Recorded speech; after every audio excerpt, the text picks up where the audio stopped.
Hello all. இன்னைக்கு என்னோட ஸ்டைல்ல மீன் குழம்பு எப்படி வைக்கிறதுன்னு பார்க்கலாம். செமையா இருக்கும்.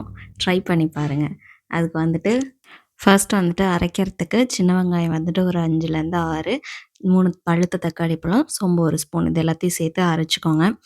நல்லா காஞ்ச மண் சட்டியில எண்ணெய் ஊத்திக்கோங்க. எண்ணெய் நல்லா காஞ்சதுக்கு அப்புறமா வெந்தயம் ஒரு 1/4 டீஸ்பூன், அத விட கொஞ்சமா சீரகம், ஒரு வரமிளகா, அப்புறம் ஒரு பச்சை மிளகாய் கீறி, அது கூடவே பூண்டு 2 பல்லு, அதையும் வந்து குட்டியா கட் பண்ணிக்கோங்க. அது கூடவே வந்துட்டு இது வந்து பெரிய வெங்காயம், சின்ன வெங்காயம் 2, 3 முழுசா போட்டுக்கோங்க. போட்டு நல்லா வதக்கிட்டு ஓரளவுக்கு வதங்குனோனமே 1/4 ஸ்பூன் வந்துட்டு இஞ்சி பூண்டு பேஸ்ட் அத போட்டு நல்லா வதக்கிக்கோங்க. மண் சட்டியில வச்சா நல்லாயிருக்கும் மீன் குழம்பு. அப்புறம் இது கூடவே வந்துட்டு அ தக்காளி பழம் ஒண்ணே 1 அதுவும் சின்னது. அதையும் சேர்த்துட்டு அது வதங்கறதுக்கு கொஞ்சமா உப்பு, அப்புறம் 1 ஸ்பூன் மிளகாத்தூள், 1 ஸ்பூன் வந்துட்டு சாம்பார் பொடி. இது வந்து எங்க வீட்ல அரைச்சது. அப்புறம் மல்லிப்பொடி வந்துட்டு 2 1/2 ஸ்பூன்.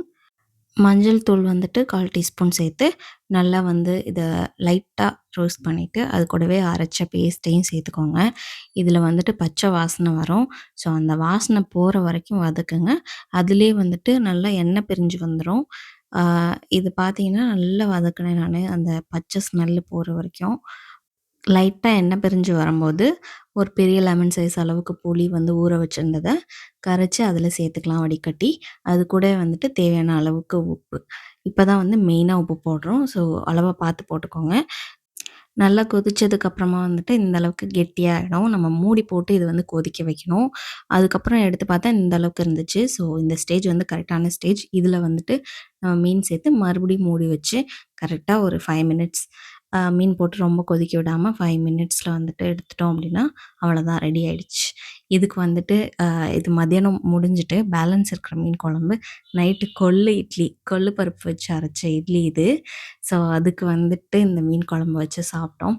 பரோட்டா, சால்னாலாம் என்ன காம்பினேஷனுங்க. அத விட பெஸ்ட் காம்பினேஷன்னா இட்லி சூடா, அது கூடவே வந்துட்டு மீன் குழம்பு.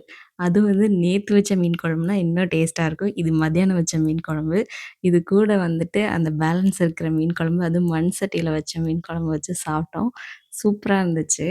ஃபில்லிங்காவும் இருக்கும். அப்புறம் வந்துட்டு கொள்ளு இட்லி. ஸோ வெயிட் லாஸ்க்கு வந்து நல்லா ஹெல்ப் பண்ணும். இதே மாரி நீங்களும் ட்ரை பண்ணி பாருங்க. எப்படி இருக்குன்னு சொல்லிட்டு சொல்லுங்க கமெண்ட்ல. Thank you.